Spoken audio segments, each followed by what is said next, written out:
Welcome, everyone. This is a very big one because I understand I'm talking to actually the world champion, number one big dick boy of Numero uno, baby. Of Tetris of all time. I am the GOAT. I've got my ring. I may or may not have spent from 7 o'clock to 1 in the morning yesterday playing Tetris 99, which is what we call it. We don't call it 99. It's 99. Yeah. Okay. Of course. In the biz. It's being crowned king of anything. My parents said I could never be good at anything. I didn't think I'd be good at anything, but lo and behold, Nintendo looking out for me. The Tetris Corporation, Mr. Tetris himself, realized that I had a calling, and that calling was playing 150 games of Tetris and winning one of them.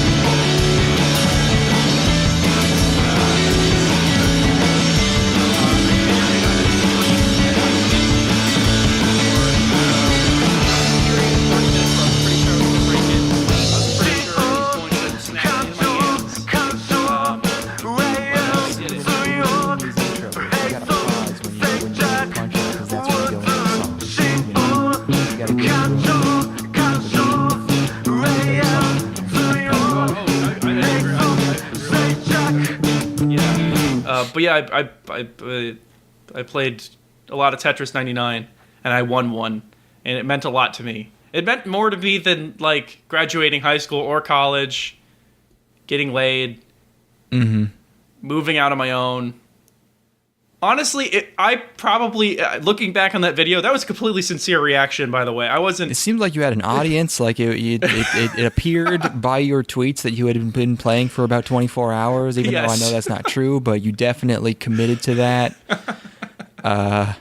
And apparently you got even other people into it, which I don't know how you get other people to watch you play Tetris.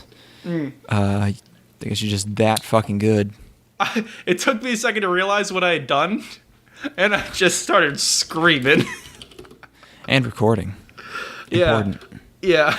I needed to commemorate that momentous occasion. That's a good vid. That's up there with that vid of us in Steven's car when it reached 100,000 miles. Oh, God. God damn. I was getting pretty convinced that the game was rigged against me. I was starting to form conspiracy theories in my head. You were getting schizophrenic with it. I was getting schizo for sure. Wow. Did you just straight up dream? Did you have the Tetris effect?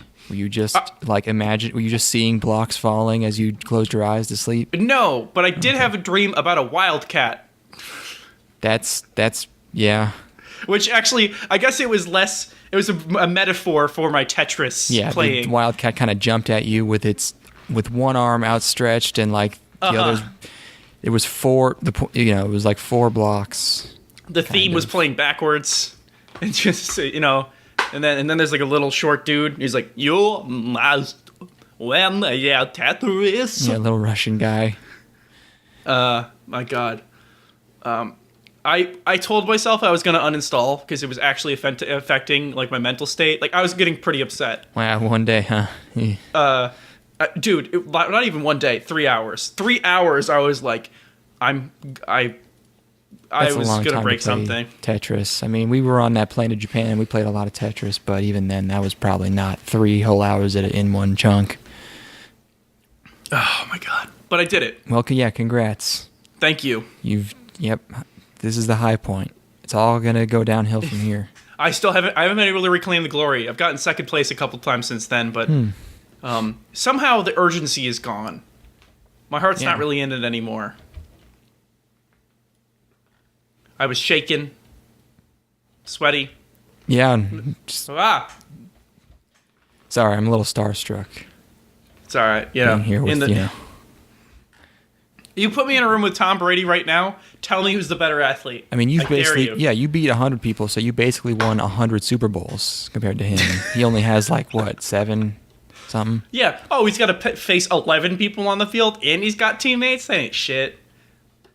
You know what's real perseverance? You know the real eye of the tiger? It's when somebody throws 10 garbage lines at you, of garbage blocks, and you clear them shits and send them back their way for the dub. That's what it's about.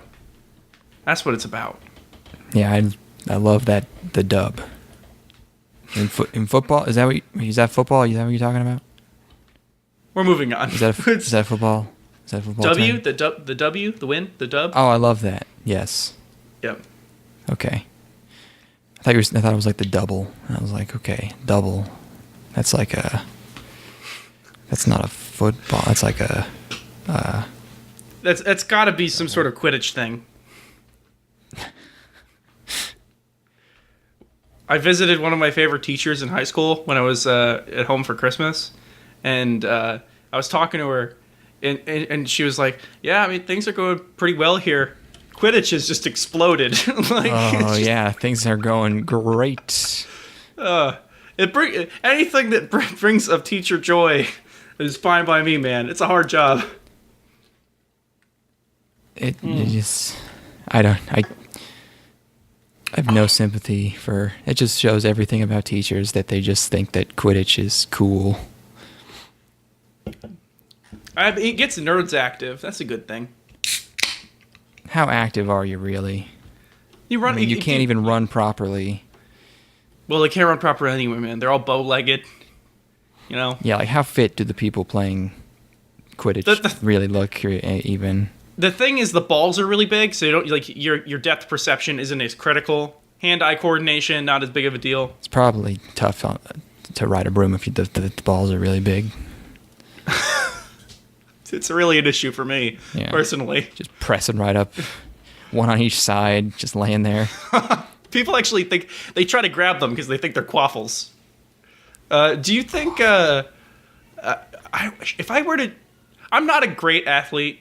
Like I'm pretty decent shape right now. I was, narcissistically looking at myself recently. I'm like, okay, all right. Ethan. You don't do that every night?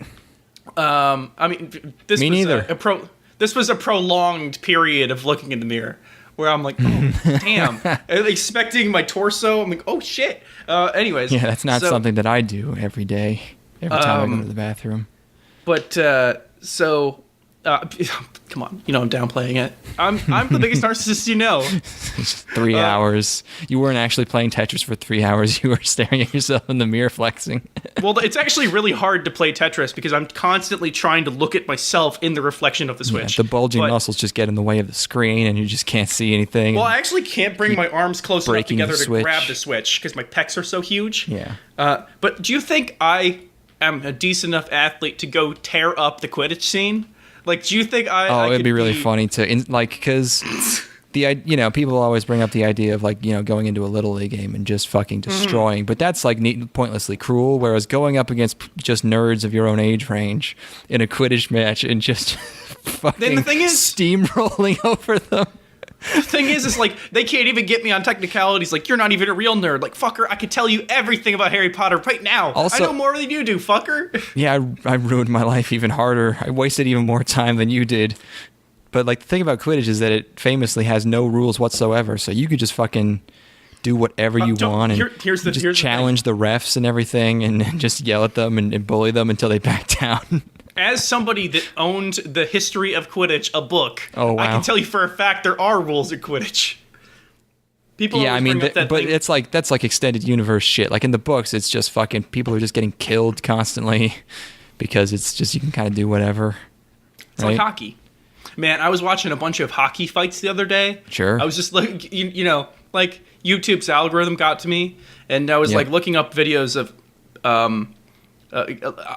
I oftentimes don't watch hockey fights when I'm on my watching sports fights kick because I think it's like cheating, basically. Yeah, but man, sometimes there was this one where we're both benches cleared. Like you had easily 10 people in the penalty boxes total. It was awesome. But yeah, man, that's some good stuff. Man, my favorite, there was this one basketball fight. I think it was it doesn't matter who it was, but a fan threw a beer at a player from the stands, which is a bad idea. Yeah. Dude jumps into the stands and fucks that dude up. Oh, and, no. and then it's a whole thing. Like, it's just everybody's in the stands and the game is canceled and everything. But to me, that's like, I read afterwards that he didn't get the right guy and he was just punching some random person, which is horrible. Oh, God. But the idea of that being the hate to right see guy, that. yeah, it's terrible. But if you got the right guy, totally in his court. Well, yeah. I'm on his side for sure. Yeah. This is a huge tangent. We don't. I mean, hey, we watched an hour-long OVA. We can stretch this one a bit. Yeah. Yeah, man. First, I found this thread that's very funny, which is it's a CK thread, which I love. Just talking about threads. 2019 is the year KFC retakes the throne. Oh, that does look pretty good, actually, though. I mean, they had a role. KFC had a role there for a while where they were coming out with all this meme food that ended up being good. It was like they had the bowl, what was it, the famous bowl, whatever the fuck it was called, and everyone talked about how ridiculous it was. Everyone was mad about it. Everyone I've heard who tried it said it was delicious. I thought it looked amazing because it's just a bowl full of potatoes and corn and whatever the fuck else and gravy. I think there was probably some chicken in there. I don't know. How are you going to say no to that? The double stack. Everyone was like, "Oh, this is ridiculous. Who comes up with this? It's absurd. It's indulgent." Turns out, first of all, healthier than a regular sandwich, fewer carbs, and also I've heard pretty good. So, if they can get on top of that with this cheesy zinger stacker that I'm looking at, it looks pretty. It appears to be two like chicken fillets, breaded chicken fillets on a bun with 2 slices of cheese and also melted cheese. They're not skipping out on that cheese. You're getting 2 slices, son. Well, I mean, almost like 2 slices and a bunch of melted cheese. Oh, is that cheese? Yeah, I mean, it has cheese. Oh, yeah, I guess it looks like it's almost Cheetos branded. It has that curly C there. Yeah, it ain't easy being a lot of cheesy. a lot of Cheetos branded fast food I'm seeing lately. I think something else has Cheetos. I don't remember what. Oh, I remember Review Broad had some Cheeto thing. I don't know. Yeah, so they're out there. Burger King. Burger King does Cheetos, like mac and Cheetos or whatever the fuck. Crazy Burger King bullshit. and KFC are probably owned by the same company. I bought a bag of Flamin' Hot Cheetos recently because I haven't been like keeping like chips or anything around the house because I'll eat it too fast. I've realized this about myself. I don't have the control. If I get chips, they're going to be gone, and if I don't finish them in 2 days, there's going to be just a bag sitting there in my cabinet forever, and I won't eat them. So I finally got a bag of Flamin' Hot Cheetos, and fucking sure enough, I'm just like sitting watching anime, and I finished the entire bag in one sitting. That sounds pretty painful. It was terrible. Like some heartburn. Yeah. It was terrible. I was trying to go to bed later that night. I'm like, I'm paying for this one. Yeah, I've been doing so well. But yeah, I thought that was funny. So I owe the federal government $1,000. That's normal, I think. I mean, usually people get returns, but I've gotten returns up until this point. But I was doing my taxes, and I'm like, it's gonna be bad. Like, I know it's gonna be bad. You're like a freelancer. You're like self-employed, and so I've been down that road, buddy. Oh, it's terrible. Oh, What's the most you ever paid? I paid $6,000 last year. Did you have it? You had it all? Yeah. That's terrible. $6,000, Jesus. I mean, it's.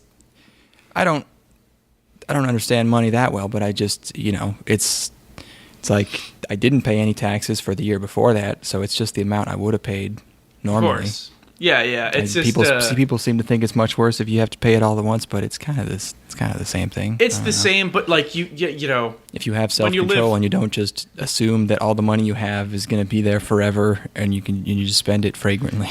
Well, I live a lavish lifestyle, flagrantly. I'm balling out, got the drop top going. I'm buying motorcycles. You know, and you're doing day trading. Of course. Things you don't understand. Yeah. You're $100,000 in debt and you don't even realize it. Oh my God. Yeah, no. So I owe the government a lot of money, and it's a bummer because I'm like look at my bank account. I'm like, okay, we're doing decent. You know, this freelance thing's not such a bad deal, and then it's a little hit, but whatever.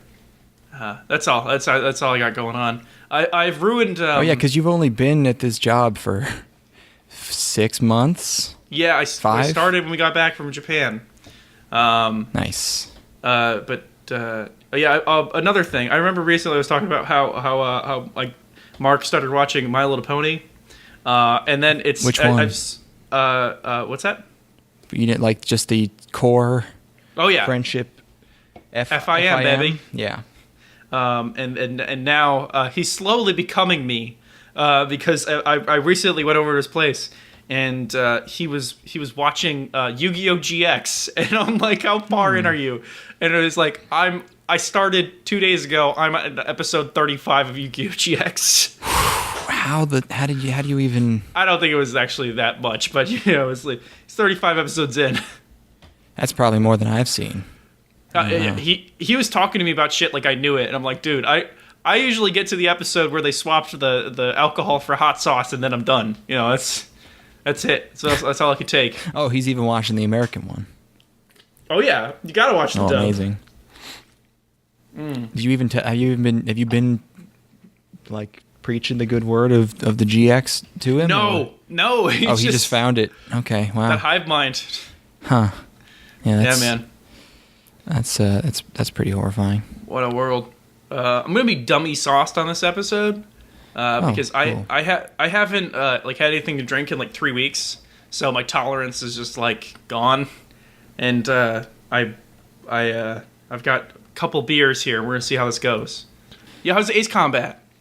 It's real fucking good. I've been too busy to play that much of it. I played like 5 missions, but goddamn, it's fucking good. It's good. It did the when Ace Combat Infinity came out, which was like the weird PS3 online one. All the stuff I saw was just like, well, I think it was like almost like an anthology of Ace Combat stuff. So they had a bunch of like story beats from the other games, and it was like using those beats as like online missions. And I was like, oh man, they're doing the thing where they're kind of resting on the laurels of the old good games that everyone loves. And then this game comes out, and I'm playing it, and they're like, they rehash all these story bits at first, and you're like, oh no, they're just copying like in Ace Combat 5, one of the big plot points is the president. You have a mission where you rescue the president. You escort his plane and defend it, and then a bunch of missions later in the story, people realize that no one's seen the president in a while, and it becomes a pretty big plot point that he's been kidnapped and no one knows where he is, and the government's like actually being controlled by someone else and all this stuff. And then there's a really cool, it pays off really well in your really gruff, like salt of the earth captain who's been missing and everyone thought was dead or POW. Turns out he's been like doing all this black ops shit and figuring out everything, and he knows where the president is, and he's rescued the other president of the other country you're at war with, who's also been kidnapped, and he broke him out of fucking prison. What? And it's fucking rad as hell. It's like Call of Duty times 8 times anime. Times airplanes. Yeah. And in this one, it's just like, yeah, President Harling has been kidnapped again. And I was just like, oh no. But then they do something wild with it that you don't expect, and it's pretty awesome. So it's stuff like that. And, like they have you do, Ace Combat 5 had a couple missions where you would, the entire mission was you had to fly through this radar-protected airspace and avoid all these bubbles on your map. And they just had, the new one has this mission that's just like that right off the bat, and you're just like, they're just doing this again. But then suddenly your plane just starts getting blown all over the fucking place, and no one says, you have no radio contact, so no one's like communicating it to you. Just suddenly your plane's not behaving the right way, and there's no on-screen indicator of this. You just have to feel it. It just happens to you. Yeah, and you have to deal with it. So that's pretty sweet. Subverting my expectations. But then we all know that works out great. But then there's just this wild ass boss fight in these, what are those huge like spike mountains in like South the Indonesia or South America. Just like Search me. Just like the huge columns that come straight out of the ground. You're just like fighting a dude in those and weaving around him, and there's lightning everywhere. It's fucking great. Nice. I'll stop talking about it. The Resident Evil 2 remake is good too. Oh yeah, I heard. Good year for games. So far. Yeah, things are looking good. Man, how about that? The only thing I know about Resident 2 is that it's good, and I guess they kind of lean into the 90s aspect, like they kind of cheese it up a little bit. Like there's a silly song at the end that they made for it or something. Oh, nice.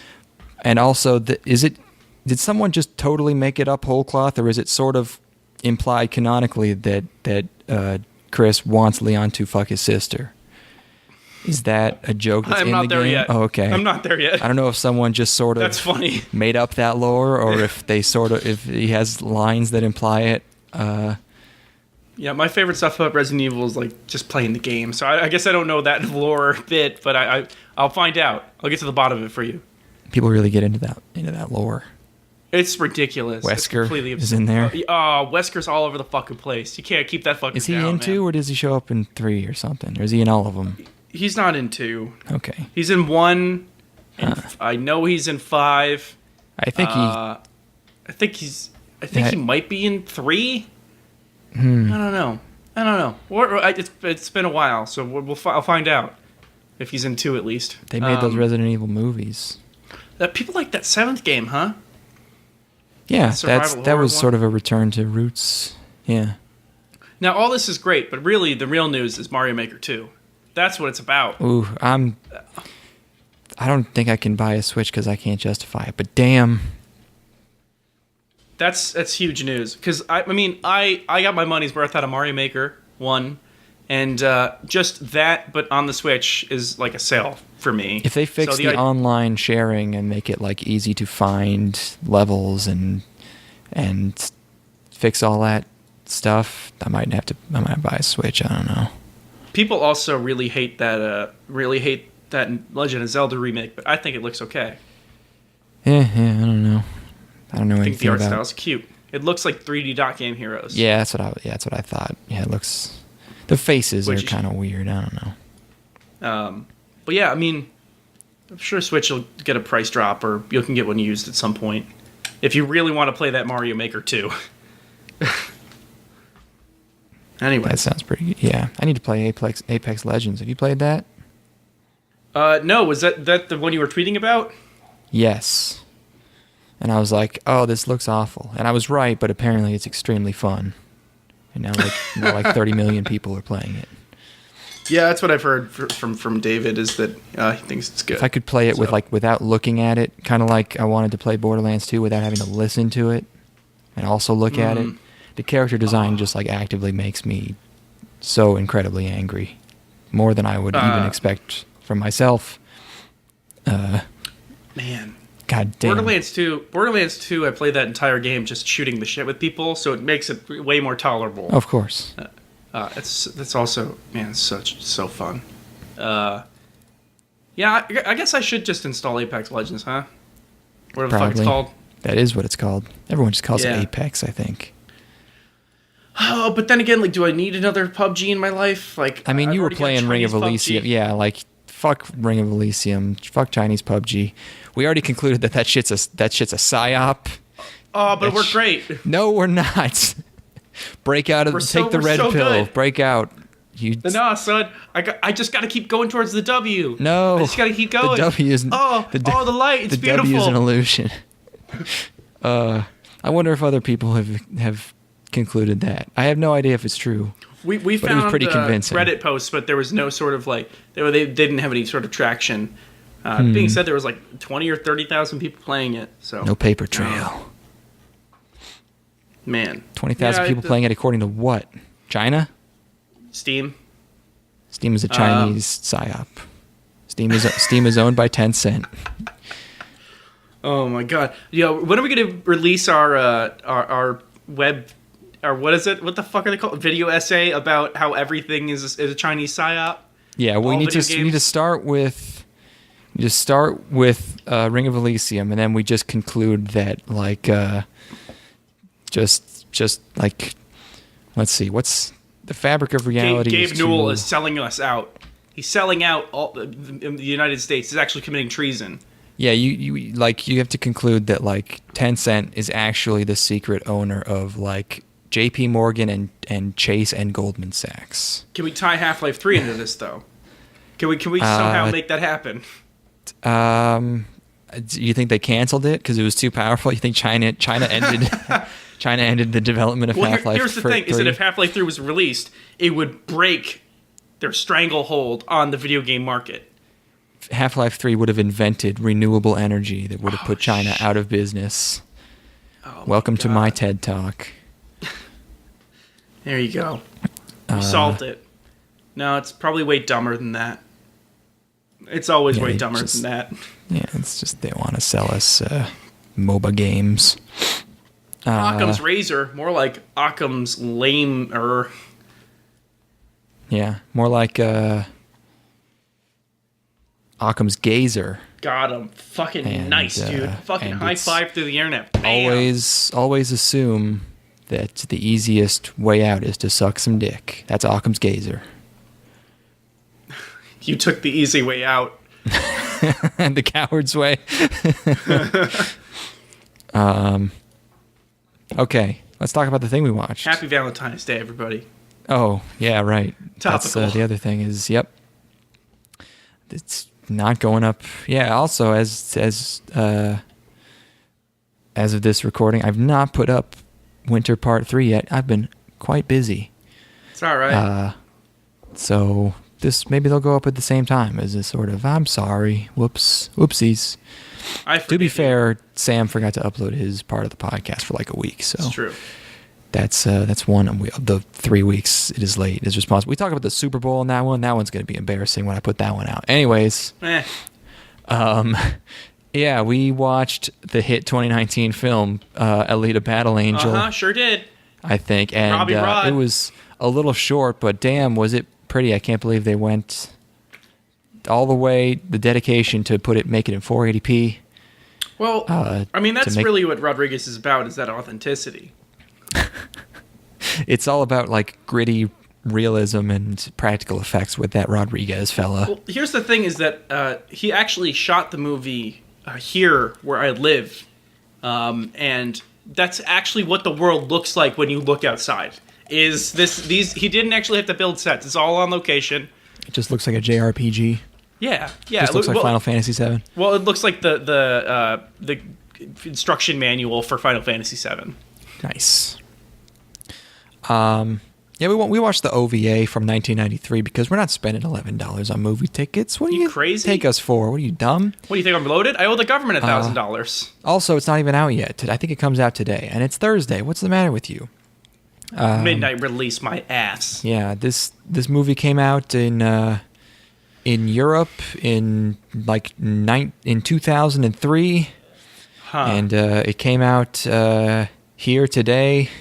I don't know why the large difference. So we just watched the old one because it's anime, and that's what this podcast is about, ostensibly. Yeah.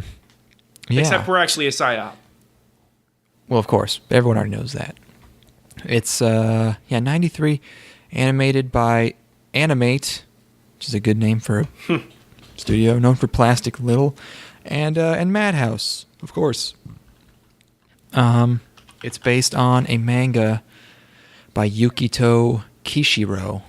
Also, it's not called Battle Angel Alita. It's called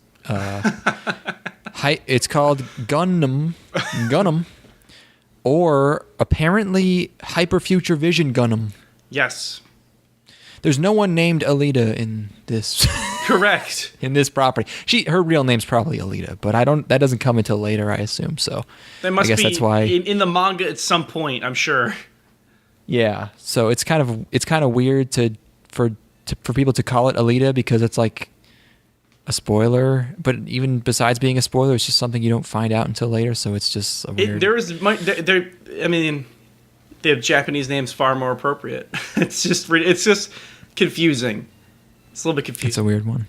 Thanks, Viz Media. The reason I think it did come out here under a different name when it was under another. ADV did a dub, and then Viz did their own dub. No. So, yeah, I don't know. Yeah, I'm looking at all these titles in Spanish. Alita Angel de Combate. That's pretty sweet. Alita, comma, Angel de Combat. Battle Angel Alita. Gundream Gunnm. Just Gunnm. Hyperfuture Vision Gunnm. Gunnm is two N's and an M. Oh, yeah, it is. Gunnm. Oh, yeah, it is. Gunnm. Chibolobrikya, I think is how that's pronounced. Russian. And then Kanji Gunnm. I can't read those.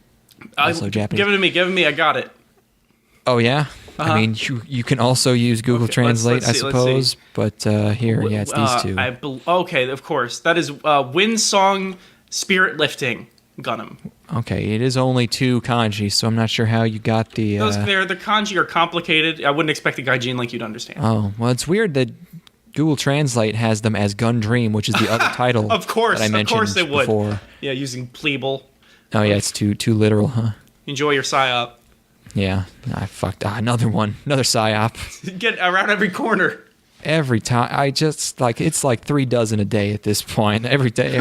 I open a bottle of water, Psyop. I put my address into the pop-ups on the websites where I look up the titles of dojins of screenshots I see on Twitter. It's just a mess. Now, okay, so the name of this is ridiculous. Gunnm, which in Japanese makes sense. But I'm just this whole 2-episode OVA thing. 2 30-minute OVAs. 2 30-minute OVAs. I mean, I'm sure we'll get into it, but I feel like it's just cheated in a way. I feel a little bit cheated. Oh, you do? Yeah. But I thought this was going to be like, I was expecting one of those just like kind of shitty, just like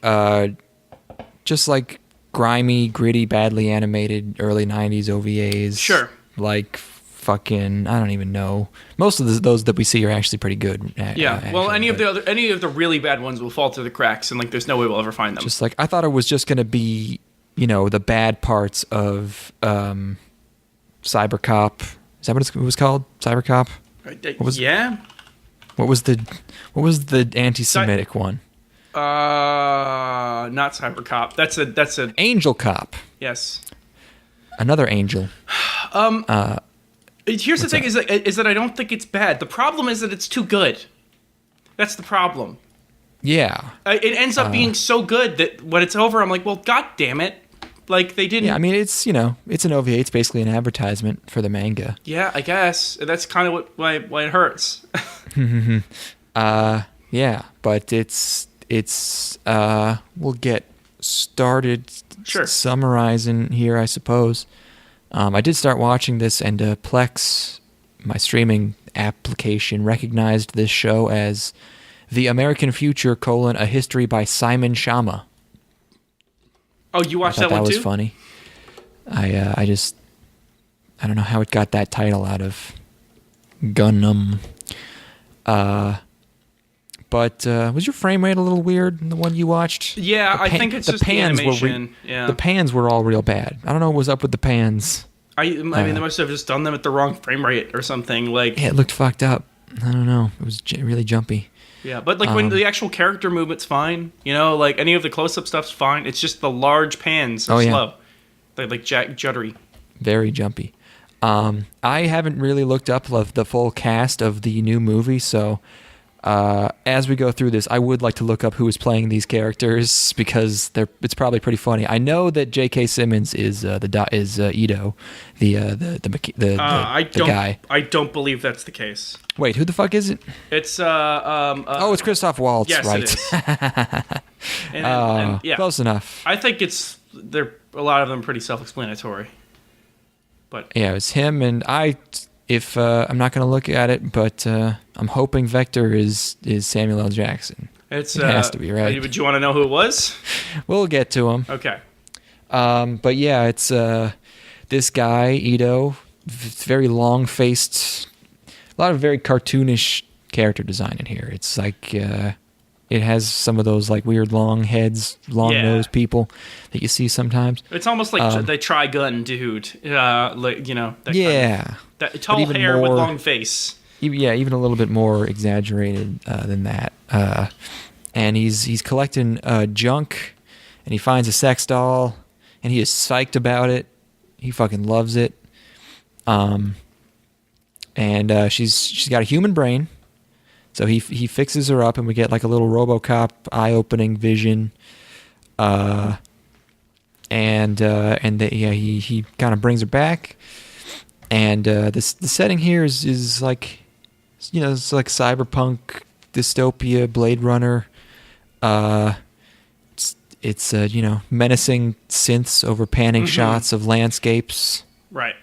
Music's all right. The battle themes are very much of that era. Like I would call it like future tribal music, where they got, you know, those future drums going. Yeah. The Law and Order gavel playing as they fight. And he turns her into a real pretty lady. She's so cute. She's so fucking cute. Like, it's insane. Everyone saw the trailer for this Cameron movie, and they were all like, "Oh, they made her too cutesy. Her eyes are too big. This is ridiculous." Adorable. You know, they were holding back as hard as they could. She's they were like reining it in. She's like a Dragon Ball girl. You know, like the Dragon Ball girls. They're so cute. Yeah, she's cuter than that. She's fucking. Yeah, she's adorable. Such an adorable little nose, and her hair is cute. She's always got those scratches on her cheeks. Yeah, she's the best. And yeah, we really like skip right quick to her being all fixed up and just kind of being a girl with robot limbs. And her name's Gally. Not Alita. Not Alita. Well, I mean, it probably is Alita, but right now her name's Gally, which is his name. Who decides that? Is it him or her? It was the doc, I think. Okay. And she's living with him now, and they have this young mechanic boy, Hugo, who fixes up their antenna or something for him. Yep. In this scene here, he says he has to do 30 houses in one day, which is too many. Damn, son. That's a lot of houses. But we get more sort of shots of this, like, you know, setting establishment shots, and it's pretty all right, but it's not super animated. It's kind of static pans over people standing. They're not the most distinct either. Like, it's a bunch of tubes. Very like tube heavy in the city. Lots of pipes. Yeah, that kind of gritty and tubes. Yep. So Gally one day here heads out with Hugo to a place that he knows. And meanwhile, there's this intense looking lady outside of Ito's place. And while Gally and Hugo hang out, he tells her about the floating city. It's this huge metal sort of funnel-shaped thing over their city. That's a fancy land for rich folk. That's very the mysterious. place you want to be. You know the sci-fi trope. It's Elysium, baby. Yeah. And yeah, it's very mysterious, but everyone assumes it's a very nice place because you need a lot of money to get there. And Hugo wants to go there. His brother apparently built an airship to get there, which is a very JRPG thing. Like, it's cyberpunk, but also it's just like sort of a JRPG. Like, everyone dresses like a fantasy game. Like, everyone's got like baggy shoes, baggy boots, and like lots of tunics, and tunics. Yeah, tunic. I don't know if anyone's wearing a tunic in this, but no. If you go to like the background characters, they are. Okay. And then Ito talks to the lady who is Chiren, and they know each other somehow. They're kind of hinting at this past they have, and she wants to get back to Zalem because apparently she's been there before. Apparently they both have. And we also keep getting this sort of subplot of Gally keeps seeing Ito go out at night in like a trench coat and with like a suitcase. And there's one scene she sees him go out again, and I've written, "Goddamn, she's so fucking cute." Fuck. So I guess there was something going on there.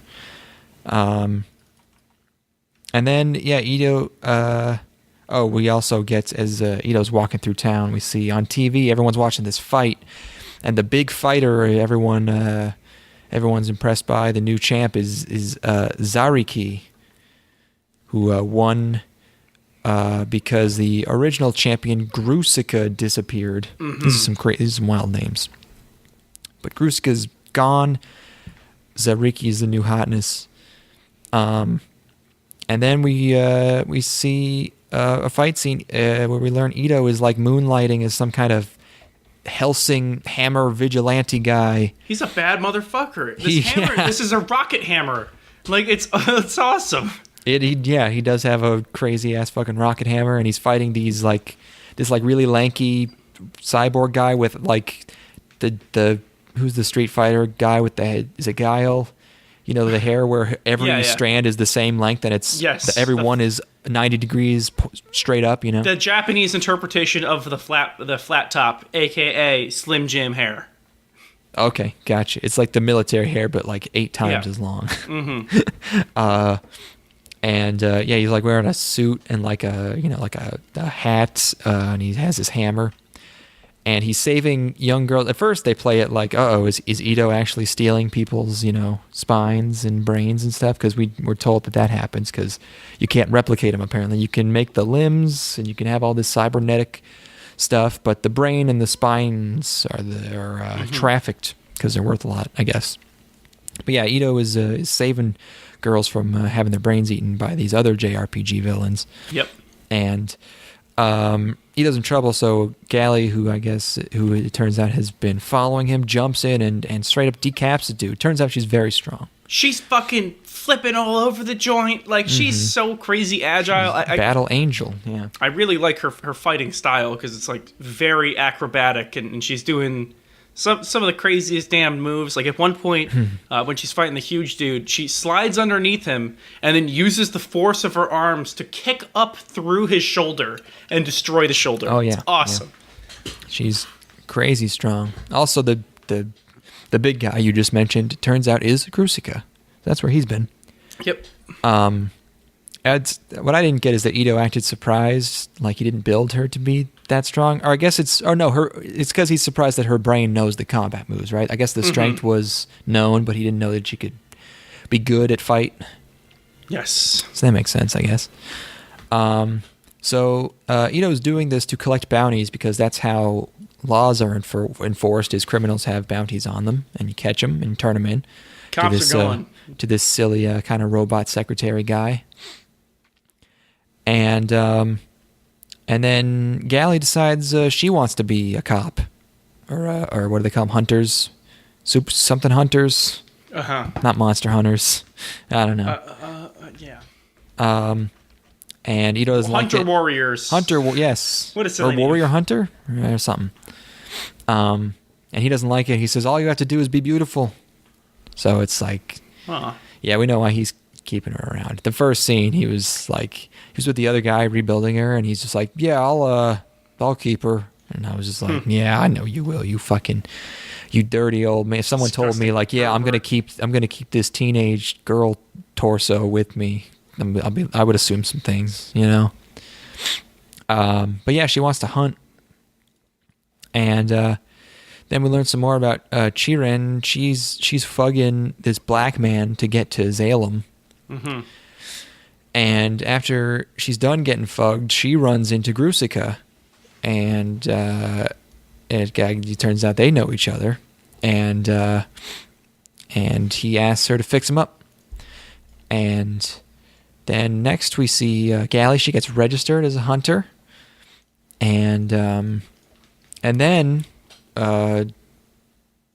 we learn that Yugo, the nice mechanic boy, is collecting spines also to get to Zalem. Everyone's trying to get to Zalem. If it's overhead, it would be on your mind a lot. You know, I'm pretty sure most people would consider it. You know, your life sucks down here. Would you steal hundreds of spines right out of people?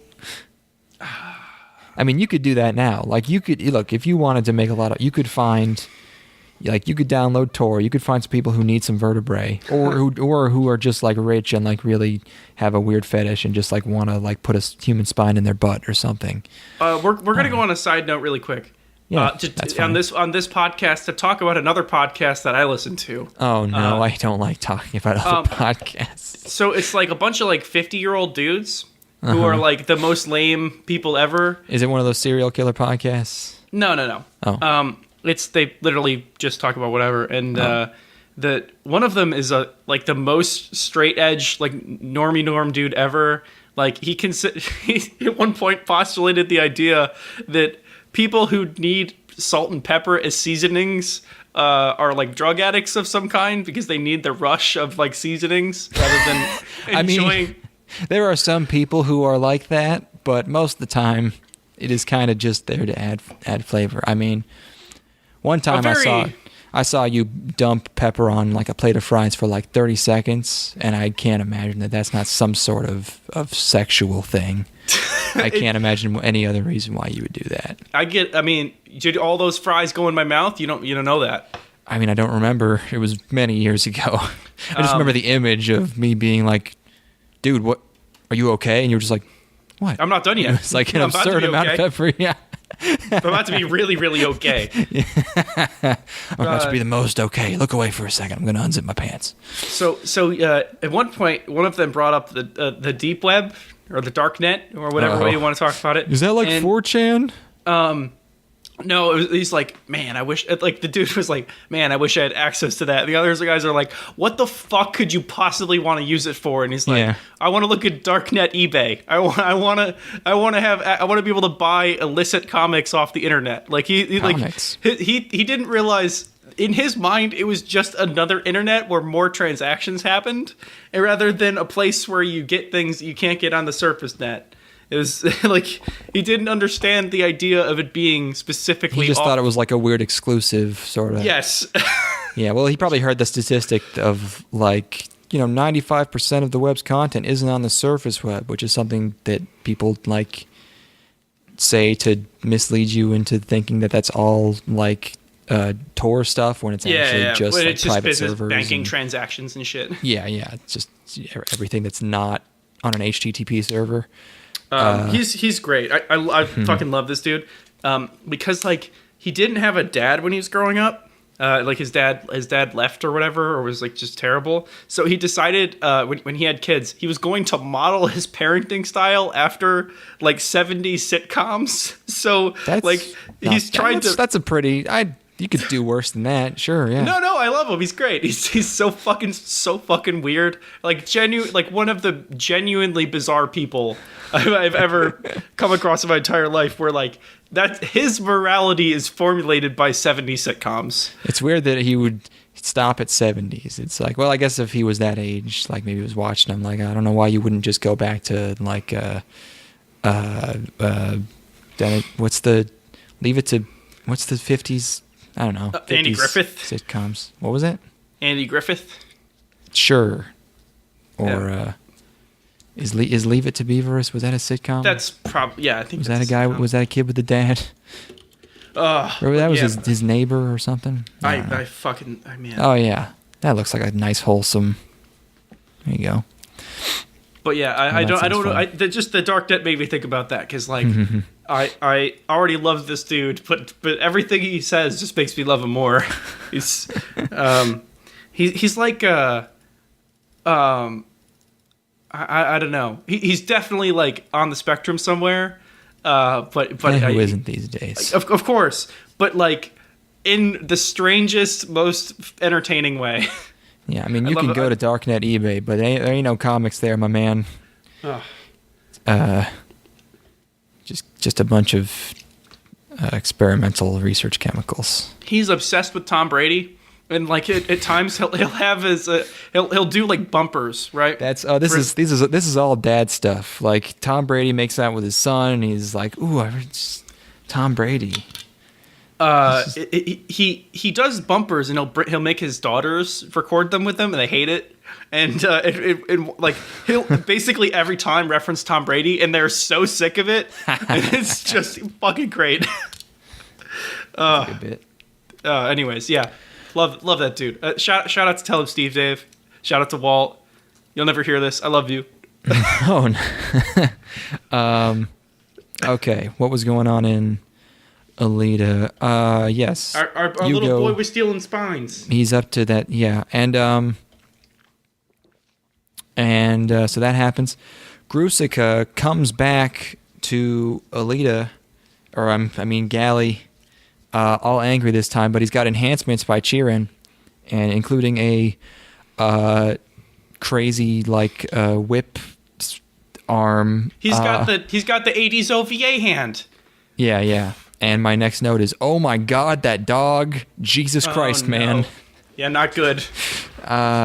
Yeah, I mean, it's you gotta make Gally angry. It's a decent moment, but man, it was really fucked up what happened to that dog.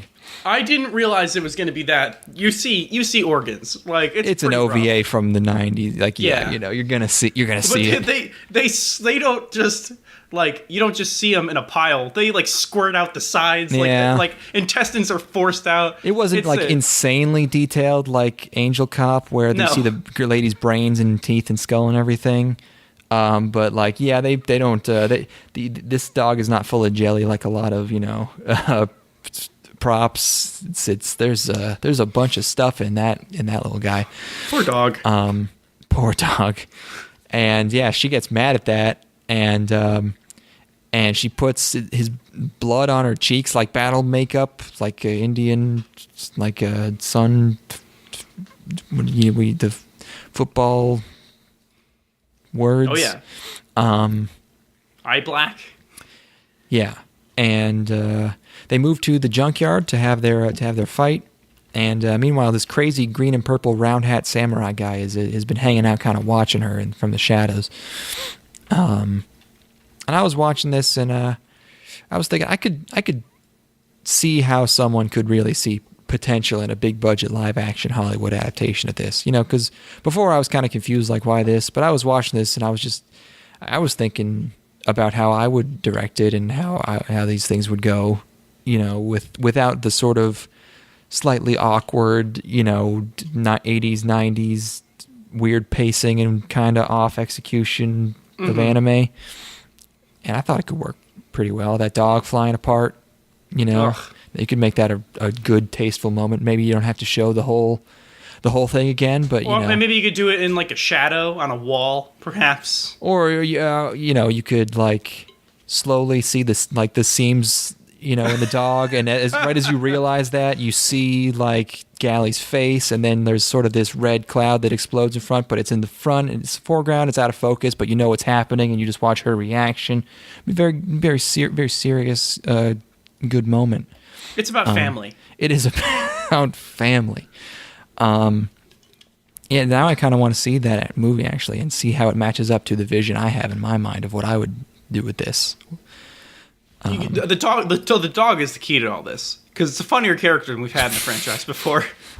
Yeah, of course, but there's a lot of moments even in just this 1 hour. It's pretty dense, and there's a lot of things you can do. I have to imagine so much going on. I have to imagine I didn't even mean to say the dense thing to reference the Star Wars. I just literally was thinking that. Anyways. I have to imagine the movie just actually begins and ends and has the same plot as this OVA, because it seems like such a natural place to end it. Maybe they go a little farther. No, they're gonna. I've seen trailers. They go to she fights in the fight dome. She goes to the. Oh, okay. I mean, the movie's 2 hours long, so they can go a little. Okay, so yeah, they probably did. I wonder. Yeah, maybe they combined the ending of this with that and switched things around. How bad could it be? I'd be interested, yeah. I mean, people aren't saying it's terrible. It's just that it's kind of... Run of the mill. Not great. And she fights the guy, beats him. It's a good fight. Yeah. He goes after her with the crazy hand. She's pretty overpowered, so it's not... There's never a point where, you never feel a serious threat from this dude. Yeah, it's not like she has to outwit him. She's just kind of stronger. She has to dodge his things, and it's not crazy well animated, but you get the point. She's very cute, so that's what's important. Yeah. And I like the part where she punches his hand and it explodes. That's good. Oh yeah, it's at some point she just gets like a kamehameha. Her hand starts getting all lightning fire. He goes up to the she's like silhouetted against the moon and then comes down with a huge punch. Like you gotta love that. Hell yeah. She does sabotage his arm in some way that it like explodes. I'm not really. She says she did something that would make it do that. I don't know what. Man, how jaded are we to where this isn't great animation? I just rewatched the sequence where she comes down with the punch, and like there's some crazy ass camera moves going on in this. Yeah, and I mean I've just been watching the Love Is War ending, 5 or 6 times a day, and now everything with fewer frames than that is just kind of like, man, whatever.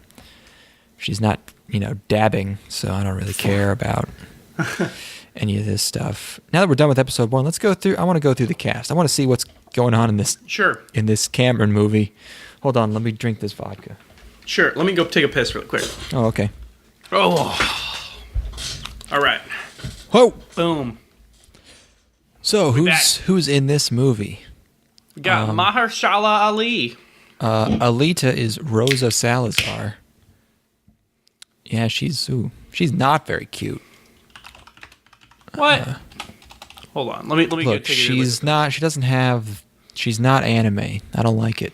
Aww. I don't like her face. I think she's pretty. She's also 33, which is crazy. If I had to pin her, I would say like early 20s, maybe late 20s, but like Ito is Christoph Waltz. We established that. Jiren, Jennifer Connelly. That's a name that sounds familiar, but I don't know who the fuck that. I don't know. I don't even recognize her. I don't think she's supposed to be that big of a deal or anything. Boring lady. Yeah, Jennifer who? Connelly. Jennifer who? Connelly? No. Connelly? You mean that girl? You mean that woman that's in Dark City? She's in Requiem for a Dream? Beautiful Mind? Dark City? Is she? I don't know. Dark Water? You know what she's. What movies? Oh, she is in Dark City. Blood Diamond. There you go. In America, it's Bling Bling Bling, but Bang. here it's Bling Bang. Oh, Dark City has a cool look. That looks very late 90s. Dark. Have you not seen Dark City? I haven't seen any movies. You know this. Oh, I thought we watched it. I have not seen. I could have sworn we watched that movie at some point. Not with me. Oh fuck! You should definitely watch Dark City. I'll put it on the list. I have not seen The Godfather. Oh my god! I've not seen Apocalypse Now. I've not seen anything. If you had to watch one movie right now, I would tell you to watch Apocalypse Now. But you already played. I mean, you already know Heart of Darkness. Yeah. And you've already played Spec Ops: The Line, so like.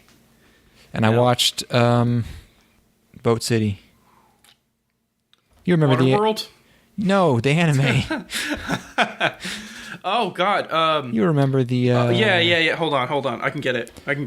It's like there's an Ia at the end. It's like a Gargantia. Gargantia, yes. Gargantia on the Virtuous Planet. That was Heart of Darkness. That was like kind of the ending. The last third of the show. Most of it was just like world building, city fun times with sexy bitches. Yeah, it was less. It was less stressful, more fun. Heart of Darkness with character designs by a porn man. Oh boy, but those character designs were winners, man. I'm not a huge fan of it, just because I don't like. He draws them with sort of the blush on the knees. Well, it's more stuff. Like the shape of the legs. They have like the big puffy kneecaps, and they sort of don't have a lot of curvature to them. They're like. Has like slightly dumpy bodies, and I get the appeal. I'm just not 100% into it. You should still watch. I mean, obviously, you should watch Apocalypse Now anyway. Yeah, I mean, it's more about the performance and the acting, the cinematography, right? Maybe? That's probably the most aesthetically complete film I've ever seen. Okay, I figured it is a holistic masterpiece of tone. Truly what every film should aspire to be. about as perfect as a movie could ever get. Sounds all right. Yeah, people like it. Anyways, It's not gonna also watch Dark City because I'm watching it in 2019, like I watched The Matrix in 2014. Fuck off! And I Matrix was like, is still so good. Oh, I don't know, man. I didn't like The Matrix when I saw it. I think The Matrix really is like the reason it's good is because all of the stuff of them being like alien space marines is awesome. I think all the stuff on the ship is really good. Marines. Well, because you know how they spend a lot of time on the Nebuchadnezzar, their ship. Yeah. And like I think all that stuff is like super desperate, and they're like the situation that they're in there is so terrible, and it kind of like validates why they would make themselves so ridiculously cool in quotes in the other world. Like, because if you're living like this, you're living off of mush, right? And you go to another world, you're gonna make yourself the quote-unquote baddest motherfucker you possibly can. And to these people, the baddest motherfucker ever is wearing glasses and trench coats, and it's awesome. They get to be whatever they want. Yeah, I don't know. Just the dialogue was kind of boring. I don't like action like that either. It's not gritty enough for me. I don't like choreographed action. Too wire fu for you?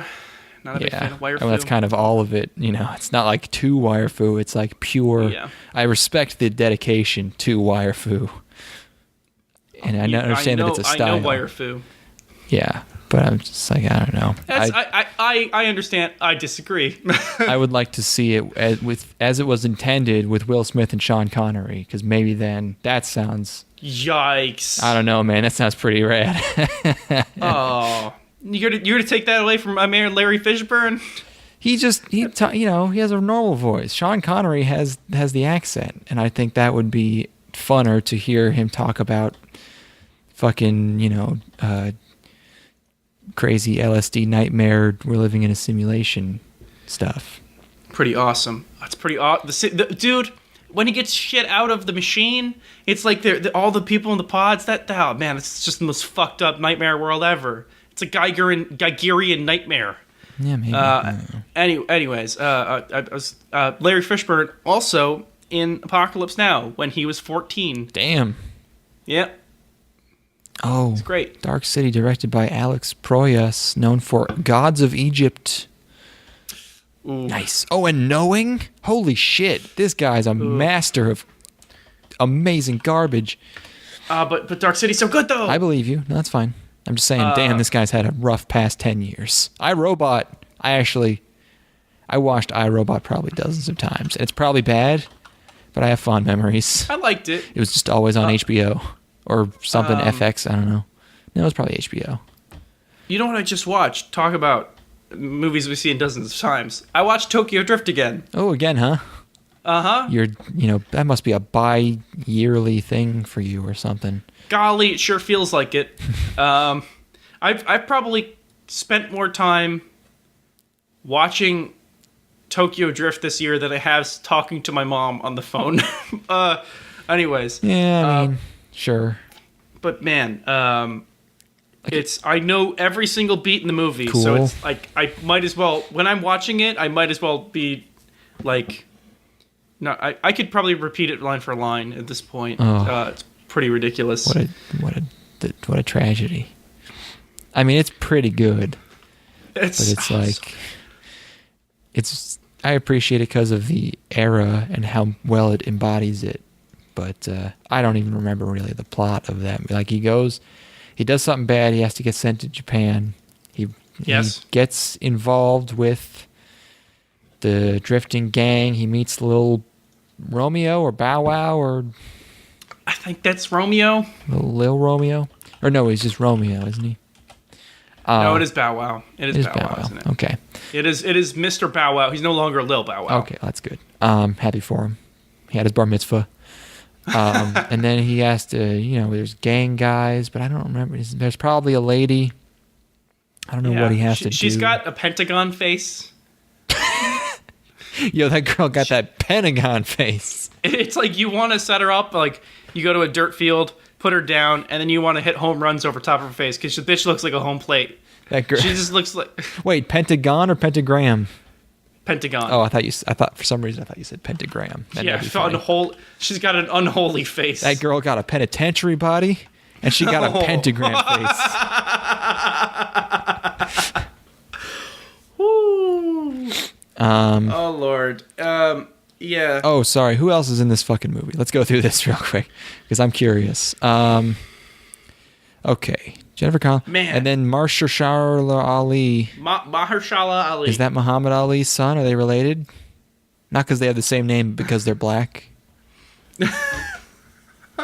No, but he does know the Jeffersons, so. Okay. This man's done a lot of things. Wow. Apparently, Edward Norton plays the same character? What? Moonlight as Juan. Edward Norton plays... Who and what? Plays the same character as Mahershala Ali. In what? Uncredited in this movie. There must be a twist thing. Oh, weird. Ed Skrein is some guy named Zapan. I don't even know who that is. He wasn't in this one. Oh, maybe he was. Oh, yeah, he was. He's the guy who... spoilers. He's the guy who catches Hugo trying to get them spines. Jackie Earl Haley. Yes. Is in this movie. He is Growishka. That's good casting. I assume he's Russian in this one. That's good casting. Good casting. I mean, I guess they use CGI to make him huge. Yeah. Because he's a little his face skinny. is good. Sure, yeah. He's a brutish-looking fellow. He played Rorschach. It's him. Right. Yeah, and he also plays Freddy in the remake of Gotcha. Nightmare on Elm Street. Okay. Kane Johnson is Hugo. Hugo, not Hugo. Hugo. Yep, teen heartthrob. Okay. Sure, he's probably like 29. This is all leading up to 96. somebody. He's younger than me. Look at that. It's leading up to somebody very important. Jorge Lendenborg Jr. That's the one. Tanji. I don't know who that is. Koyomi. Idara Victor Nurse. McTeague. That's a good name. Asa Gonzalez. Romo. Kinuba. Claymore. I don't know how. How are you going to skip over my girl Michelle? I didn't skip over anyone. What are you looking at? Oh, well, I'm looking at the Wikipedia list. Oh. Are you looking at IMDb? I'm on IMDb. Okay. Okay, this movie's got Michelle Rodriguez in it. That must be a spoiler because she's not in the IMDb. Michelle Rodriguez dropped one of the best quotes of the entire year. Period. Full stop. I mean, one of the realest I've ever heard in my entire life. I gotta say it word for word because it's beautiful. Yeah, I gotta find that. I gotta find that too. There was more to it, not than just the one in the headline. Of course, because she's not going to do that without throwing caveats out there. Like, come on. But then they're going to take it out of context because you can't get away with anything. Here's the direct quote: "Dude, have you seen Widows? His tongue was so far down Viola Davis's throat." Oh my God. Okay. The reason she was saying that is she was like, he can't be racist. His tongue was so far. She's like, dude. Okay. You can't call him a racist ever. Racists don't make out with the race that they hate, especially in the way he does with his tongue, so deep down her throat. The way he does with his tongue. He says that she has to say it twice. Like, first of all, that is so not true. Racists definitely have black lady fetishes. They definitely are into those Jewish big titties. Okay. I don't think Liam Neeson is a racist, but this is so amazing. The quote is, "It's all fucking bullshit. Liam Neeson is not a racist. Dude, have you seen Widows? His tongue was so far down Viola Davis's throat." The context of this is that Liam Neeson was like, "Yeah, I used to be racist," and that's her saying like, I don't even know why she's no. I think it's because he's not currently a racist. I think but I don't know. The whole point is that he got over it. Right. I don't know what she's responding too, though. It's I don't, if there are people who want him, there's the silent, the vocal minority who wants him taken out of stuff because. well, yeah, but they don't think that quotes. he's still racist. They just think he should be gone because he's now, tainted by being associated with, because he wanted to beat black men with a shillelagh or whatever weird Irish thing he had walking around town. But damn, Rodriguez is exactly how you expect. Every girl who looks like this is just like that. Just one of the fellas saying, "Dude." I love her. I love her so much for this quote. She's funny. It's one of the best quotes. How are you not gonna love her? She says the word tongue twice. Yeah. in this one paragraph. Racists don't make out with the race that they hate. It's for a movie. It's not like someone just caught him making out with this black lady and was filming it. He's like, oh shit, no. Especially in the way he does with his tongue. Their tongue was so deep down her hyphen.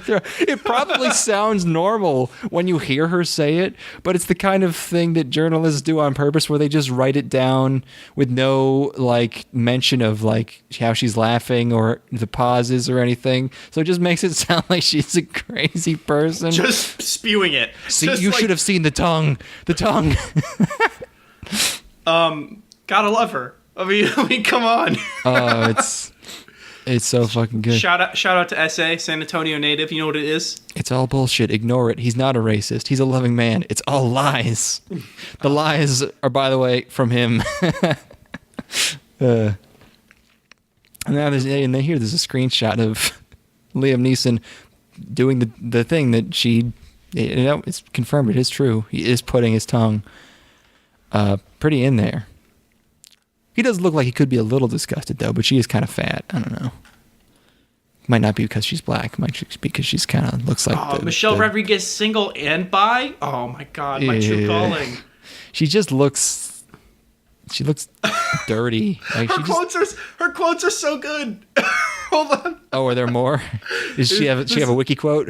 This is a different one. This is her talking to Latina magazine. Is it about the same thing? I'm getting older. Eventually, it's going to wrinkle up, and I'm not going to be able to use it. I wanted to be honest about who I am and see what happens. She's talking about a pussy. Oh. Oh my god. I don't know. Wait, how do you know that's what she was talking about? Because this is in reference to her talking about how she's bi. Okay. Interesting. Oh, she's great. Look at that. Oh, see this rap sheet? She dated Vin Diesel. She just looks like she doesn't shower. I don't... What? She just looks smelly. I don't know. Oh. Everything... Something deeply biological in me when I see Michelle Rodriguez where I'm just like, that's something's wrong. Don't... I think she's beautiful. She's a pretty lady. I don't. It's if something. If she keeps hitting these quotes, come on. How old is she? I'm gonna say 39. She's 40. She's 40. Very nice. Okay. Very nice. Michelle, you're a real one for that. Call me girl. I know you live in SA still. Let me prove I'm not racist. You know what I'm saying? There you go. Anyways, I'm into the Latinx. Alita Battle Angel, huh? Galley Battle Girl, Battle Robot Cyborg. Fighting lady. Fighting gal. Introducing Fighting Gal. It's just like in the 90s when they didn't know how to title things. As if they still do. Okay, what's going on? Oh, episode 2. We finally made it. Wait, who does Michelle Rodriguez play? The character we didn't meet. Oh, okay.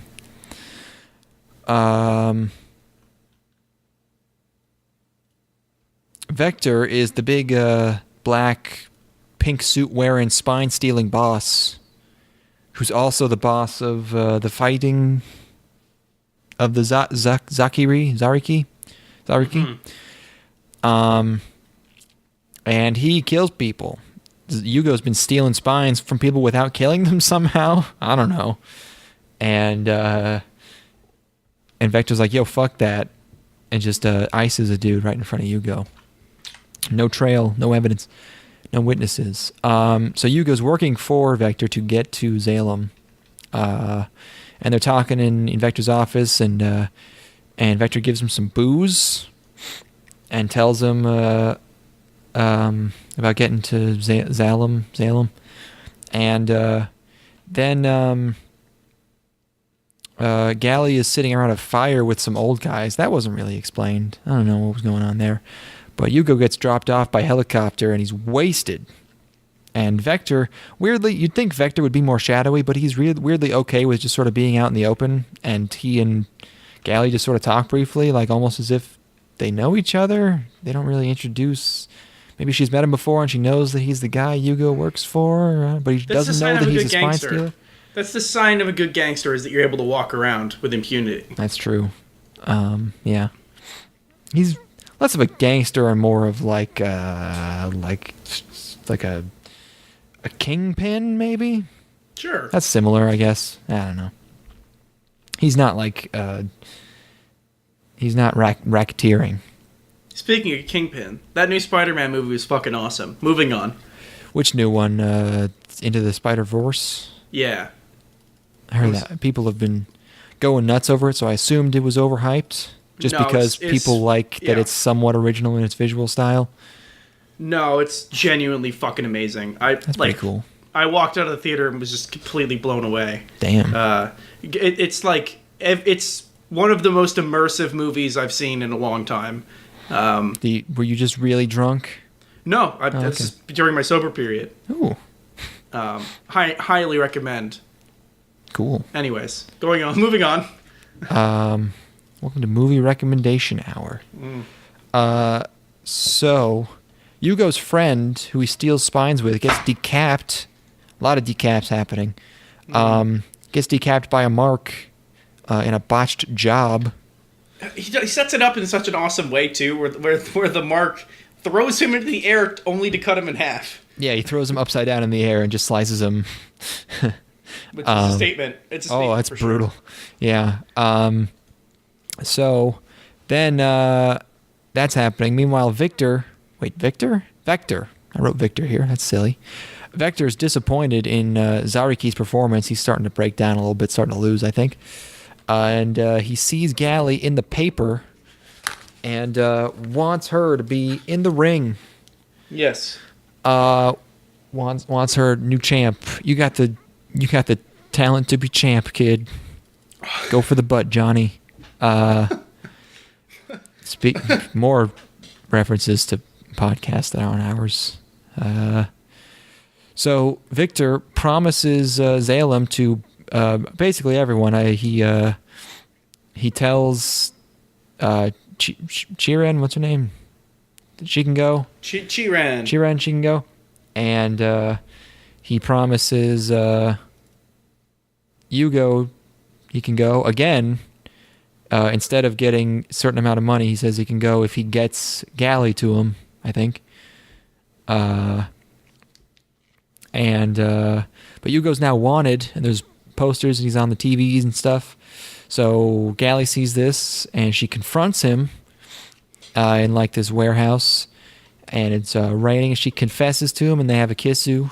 Isn't that a great sequence? It's bittersweet because that's the point when you realize, oh, this guy's gonna die. Yeah. But it's a really nice sequence. Oh yeah, it is. I like them just meeting up in a warehouse, because that's the kind of environment that they're in. I think it's nice probably the warehouse where they're hanging out in the first episode, I would assume. So it's good. There's some things are set up and paid off in this, which you don't often see in sci-fi action OVAs from the 80s and 90s. I feel like, they're not the most original characters ever, but there's enough here to where you get kind of attached to it. Yeah, like this OVA feels a tiny bit, the pacing's a little weird. It feels a little rushed in spots, so you don't get a ton of like character development moments really.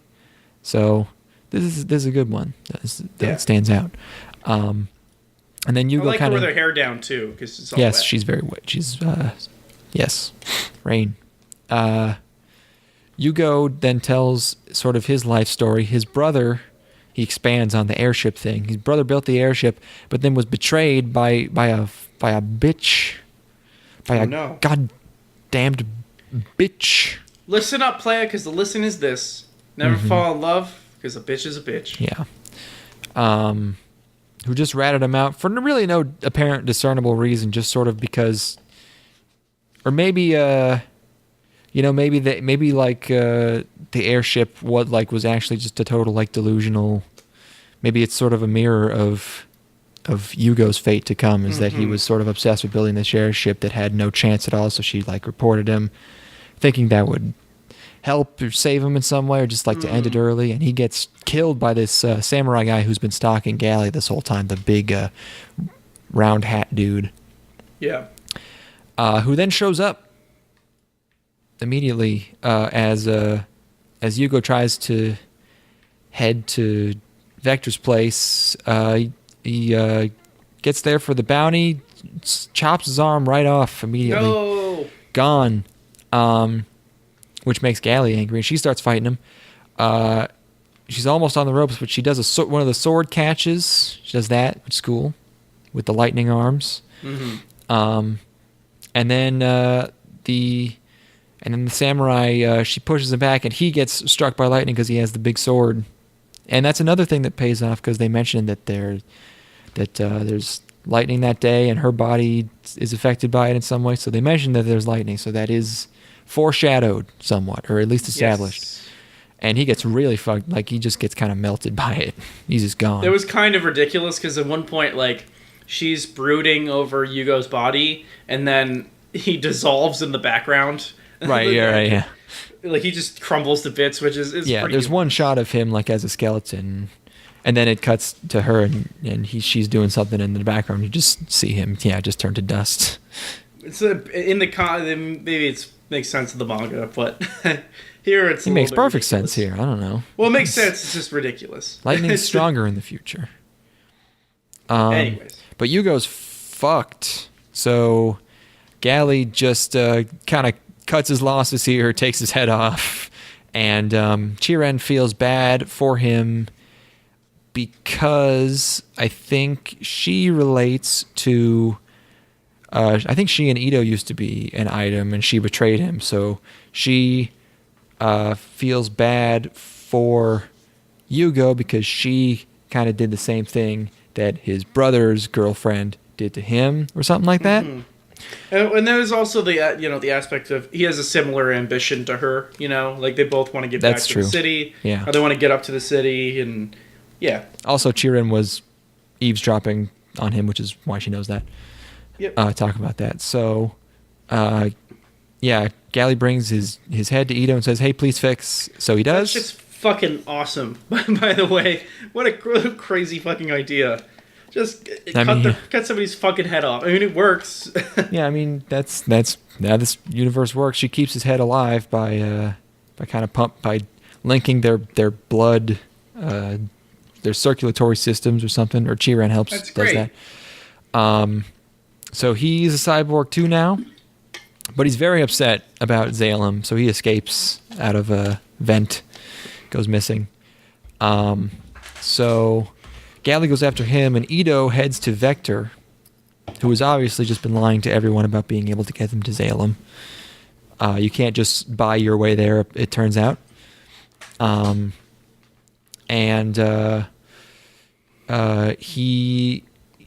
While he's there, Ito finds Chiren, who is apparently just a series of buckets full of organs now. Man, what a horrible end for that. Dies off screen. This main character. It's a ballsy move. She's just. I wonder if she doesn't come back in some capacity at some point. Yeah, but someone could have saved her head. Because her brain is in one of the jars. I wonder if that jar ends up in some sort of. Oh yeah, if the brain's still alive, she can totally come back. Yeah, I think she might make her way back in. Yeah. Because it's a little bit anticlimactic and she deserves better, especially after saving our boy. True. Anyways. So Ito's kind of fucking up Vector, so Vector brings out Zariki, who he just kind of had in like a back closet.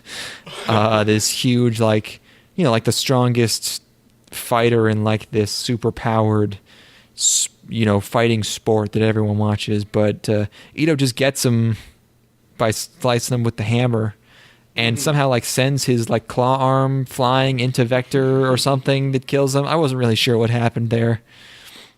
It was kind of cool, but okay, yeah. I was wondering if I saw that correctly. I was like, what? No, you got it. All right, yep. A little silly. And so that's closed up. So Yugo is now just using his shitty robot body to kind of walk the giant tubes they have to Zalem. It's he's just like shuffling. He's obviously not going to make it. Well, it's like I'm sure he's not even used to the body yet, you know? Like, he just got put into it, and he's still... It doesn't seem as good as Galley's. No, Alita's is so sleek, and his is chunkier. Yeah, it seems like it was kind of made in an emergency, which it was. Mm-hmm. He's like the penguin in that Herzog documentary that just wanders off, into the mountains. Yeah. Where he is going, we do not know. It turns out these huge supply tubes to Zalem have security measures in the form of giant spike rings that speed down the tubes like a Sonic obstacle, like a video game, and just feet gone immediately. So he starts crawling towards it. It's very sad, and it's rough, man. Galley reaches him and kind of gives him a pep talk, and then he decides to turn it around. He decides to go back and just gets fucked by another spike ring. She catches him, but his arm breaks off and he falls. And this is the emotional climax of this OVA. Isn't that great? Isn't it great? Like, rather than just being like this kind of puts it like above other OVAs of this era. It's another example of what makes this a little bit distinct. Is that it's a nice character moment to round this thing out. Yeah, his story ends up tragically mirroring that of his brothers. Yep. And they float his arm up to Zalem in like a little balloon. Yep. And that was it. That's it. That's where they ended it. There's not even any sort of like teaser or anything, and there's that's it. That's how they end the OVA, which is like, man. I mean, it's a statement about how high quality it is. If you want more of it, and I think this is a totally solid 90s OVA, and it's a bummer that we don't get more. It's, what are you going to do? Mm-hmm. Go read the manga, I guess, I rarely get the urge to read manga, and I don't really hear, but I do. Well, I kind of want to know what happens. I'm sure there's a shitload that happens. I'm sure it's ridiculous. I don't know how interesting. I'm sure that Galley's name is Alita, and she's originally from Zalem, and she was probably some kind of assassin or cop or some kind of elite soldier. Right, and that's kind of like a lot of this stuff is a little bit is really tropey, and we've seen a lot of work inside this kind of realm of sci-fi, so a lot of the beats already. But it's a pretty damn well done version of that, at least like this OVA here. Yeah, I'm looking at the Wikipedia article. It says, according to Kishiro, that's the mangaka, only 2 episodes were originally planned. At the time, he was too busy with the manga, quote, to review the plan coolly, end quote. Nor was he serious about an anime adaptation. He has no plans to revive the anime. Well, guess what? James Cameron has other plans, big boy. Fucker. I can't wait for the sequel 10 years from now. Oh, there's no way. That shit's bombing. Yeah, it's doing that poorly? Well, I guess it hasn't come out yet, but it didn't do well in Europe. It came out like a month ago in Europe or some weird shit. It had a weird release schedule, and it's made like $30 million. I hate to see that. Bill Pope shot this. What? Oh, fuck. Whoa! Oh, shit. Fucking dark. Oh, my God. Okay. What? All right. What? Bill Pope, who shot The Matrix. Oh, hey, look at that. And Spider-Man 2. Okay. Oh, man. I mean, people who seem to think the action is good. I love Bill Pope. Robert Rodriguez is the Spy Kids guy, right? Yeah, he is. Yeah. Just 2 or all the Spy Kids is? I don't know if he did the fourth one, but I know they're all his. How has he directed this many fucking movies? 43 movies? Holy shit! Really? Oh wait, that's 43 credits. That could include all of these TV episodes. I think he probably produced shit as well, and then he also has TV shows. Yeah. He's the machete guy, right? Somebody ring the Dinkster. I liked that first Machete movie a lot. Yeah, I remember that being okay. Career. Wait, he did that Predators movie? What? What? What do you mean did? Like produced? Did he direct it? He produced the 2010 one. Oh, okay. This Wikipedia article is a goddamn The director was Nimrod Antal. That dude's name is Nimrod. Yeah, it's rough. You don't want that. What name is Nimrod even? What kind of name is that? Hungarian. Nice. The Adventures of Shark Boy and Lava Girl. Classics. From Dusk Till Dawn's a great movie. Sin City. Yeah. Anyway.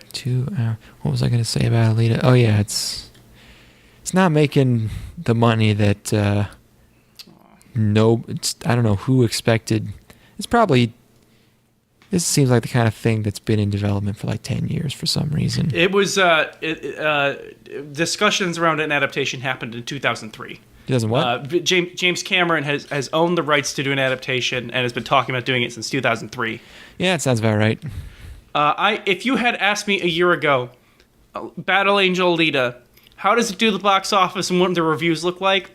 Could have called this shit a mile away. Yeah. I don't know what the fuck these people were thinking. It's a pretty safe bet. Like, come on. I'm like, okay, yeah, like in the maybe 50s, so I would have been a little bit low as far as like reviews, and then, but box office would be unremarkable. Mm-hmm.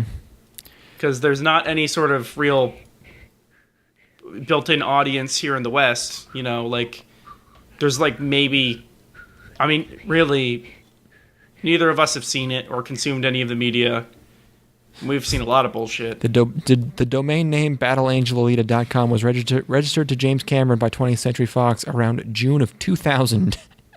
Mm-hmm. He must really, really like this fucking franchise, huh? He must really love this manga if he's getting... Or do you think what it is that, like, somebody approached him, like, 5 years ago, and they're like, you remember Battle Angel Alita? He's like, oh, right, yeah, sure, whatever. It's like, yeah, you have the rights to that. Yeah. Do you mind producing it? Yeah, I'm sure Fuck he it, has. yeah. I'm sure he has. When you're a director, you just have 20 things that are just kind of in the, Pipeline. In the hole like this. The hopper, yeah. Yeah, and just occasionally, finally, you get an opportunity for one. It's like, all right, let's spend $170 million. Let's go. Yeah. Oh yeah. Oh, this got delayed for Avatar. This dude has been married so many times. Oh yeah. Although he's had one for a while, right? Yeah, he's had one. He's had a wife since 2000, so good for him. Because he found one that's, boy, yeah, it's those. Man. Catherine Bigelow was the best one. Linda Hamilton. You can't don't marry a guy right like as Titanic is, in theaters, because that's just gonna cloud your judgment. It's like, oh my God, this man just made $1 billion. Obviously divorced 2 years later. What are you gonna do? Catherine Bigelow's she's the winner there. She was in that movie. Do you remember Near Dark? That vampire western movie? I liked that a lot. She directed that. She did the original Point Break, The Hurt Locker. That's Hurt Locker, and Zero Dark 30. She's a pretty fucking talented artist, man. Yeah, people like those movies, and I love Point Break. God, Point Break's. I was just telling my friend recently about how when we went and saw Point Break in the theater, I was so drunk that that I had to go look at myself in the mirror in the bathroom for like 30 minutes. Yeah, I remember that. Yeah, our idea was to go see the Point Break reboot in theaters and get wasted. So we both bought both brought flasks Yes. full of rum or vodka or something. This is early on in the drinking, I want to say. I don't think, what is it, 2015? So 4 years ago? Were we underage? Oh, yeah. Wait, hold on. No, 2015. Oh, that's the movie? Yeah. December Okay, so yeah, 2015. 20 years old. Huh. Okay, yeah, no, that was cool. Oh, yeah, that's God, we must have been the best. slapping vodka or That's something. the best part about our early episodes of our previous podcast is that you can listen to us underage drink for the first 20 episodes or so. Oh yeah, 20. No, it was 26. Wait. 2015, December. Oh, December. Well, late 20-year-old, whatever. Yeah. But yeah, we got flasks. There were more people in the theater than we expected. So we were just kind of like breaking out the flasks and just sort of taking sips, what they could obviously see. And I guess Sure. I was kind of embarrassed about it, but I was there I had a mission, goddammit. Yeah. And for the first like 20 or 25 minutes of that movie, my mission was to open the flask because it had become stuck. It must have been rum because it was sugary and it's stuck. Yeah. And I was just desperately like trying with just like almost cutting my finger open, trying to open all of my strength going into opening. I did my not flask. have this problem. Yeah, I I was struggling, and then I got into it, and I came out of that movie just shouting about how awesome it was, and everyone else walking out was just like silent, and I was like, "That was the best movie ever, you guys!" And everyone's just like shuffling past me. Then we went to Denny's. That was a good night. Yes. Oh my God, I was fucked up at the Denny's too. Yeah, Jeez. you were really.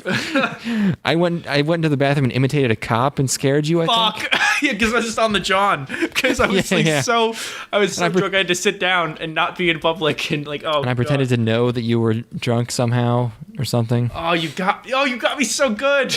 That's great. It's I didn't the think I would lamest get story you. ever. Oh God. You saw. I remember we were waiting for Denny's, and it was like 1 a.m. Unbelievable. So there must have been one guy in the kitchen, and it took us like half an hour or 45 minutes to get food.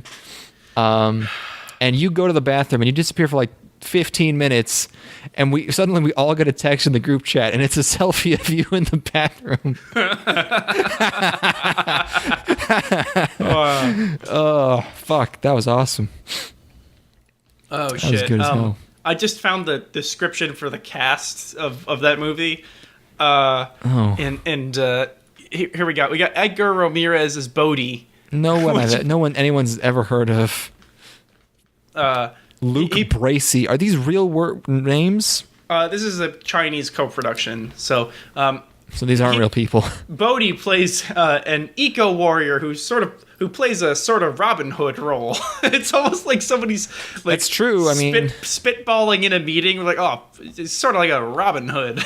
because he's like he does bad things, but it's for good reasons. Oh my God.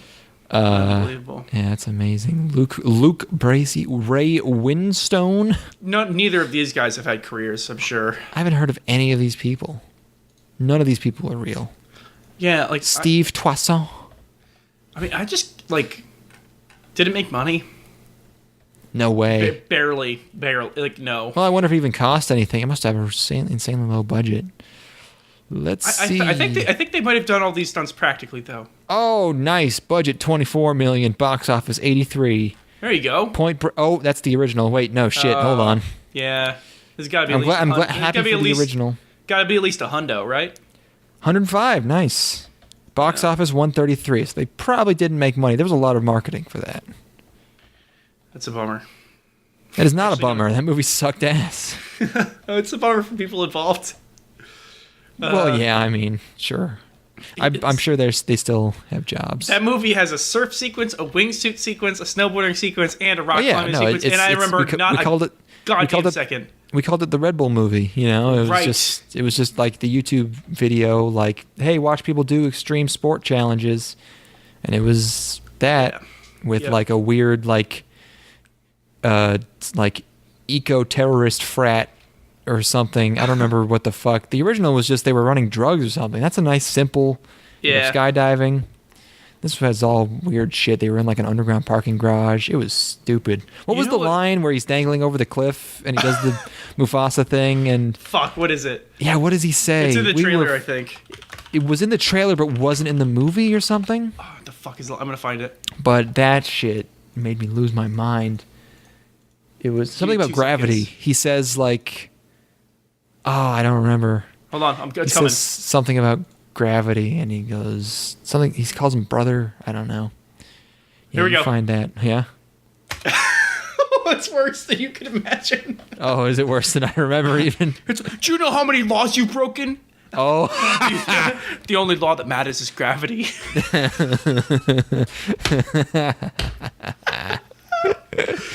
They should have leaned into that. I mean, it wasn't. I don't remember it being that cheesy. We went into it because we were hoping for another Lucy. You know.